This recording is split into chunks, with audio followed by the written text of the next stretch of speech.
ছাত্র জনতার গণঅভ্যুত্থানে শহীদদের স্মরণে সিলেটে অনুষ্ঠিত হচ্ছে জুলাই চিত্রাঙ্কন প্রতিযোগিতা। ঐতিহ্যবাহী সারদা হলে এই প্রতিযোগিতায় অংশ নিয়েছেন বিভিন্ন শিক্ষা প্রতিষ্ঠানের শিক্ষার্থীরা। এ নিয়ে আরও জানাতে সারদা হল প্রাঙ্গণ থেকে যুক্ত হয়েছেন সন্দীপন শুভ। শুভ, জানাবেন আয়োজিত এই প্রতিযোগিতায় কি পরিমাণ শিক্ষার্থী অংশ নিয়েছেন?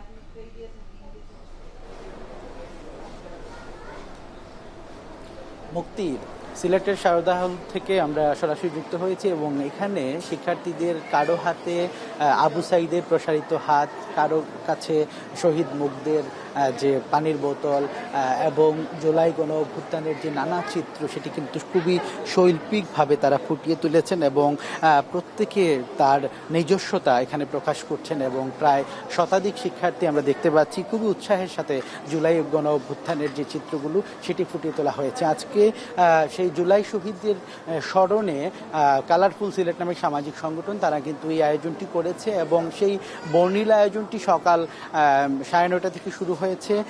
একটি বর্ণাঢ্য র্যালি হয়েছে প্রথমে, র্যালির পরপর কিন্তু সকাল 10টার দিকে সেই আর্ট প্রতিযোগিতা শুরু হয় এবং আর্ট প্রতিযোগিতায় বিশেষত জুলাইয়ের যে গণ অভ্যুত্থান এবং জুলাইয়ের যে ছাত্র জনতার আন্দোলন, সেই আন্দোলনের বিশেষ চিত্রগুলো তুলে ধরা হয়। এখানে 3টি বিভাগে বিভক্ত হয়ে শিক্ষার্থীরা অংশগ্রহণ করেছেন। 0 থেকে নার্সারি থেকে 7 বছর পর্যন্ত একটি গ্রুপ এবং 8 থেকে 12 বছর পর্যন্ত আরেকটি গ্রুপ এবং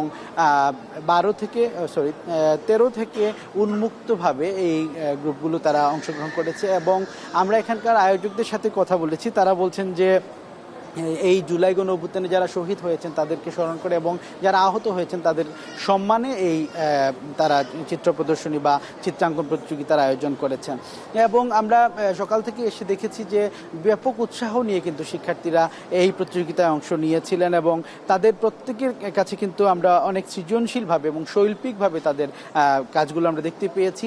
আমরা কথা বলেছিলাম এখানকার অভিভাবকদের সাথে। অভিভাবকরা বলছেন এ ধরনের আয়োজন আসলে আরও বেশি হওয়া উচিত এবং বিশেষ করে শিক্ষার্থীদের যে সৃজনশীলতা, সেই সৃজনশীলতা বিকাশে এই ধরনের আর্ট প্রতিযোগিতা বা চিত্রাঙ্কন প্রতিযোগিতা কিন্তু অনেক বেশি ভূমিকা রাখে এবং এই হলটিতে বিশেষ করে সারদা হলের চারিদিকে কিন্তু জুলাই গণ অভ্যুত্থানে যে চিত্রগুলো ছিল সেই চিত্রগুলো ফুটিয়ে তোলা হয়েছে।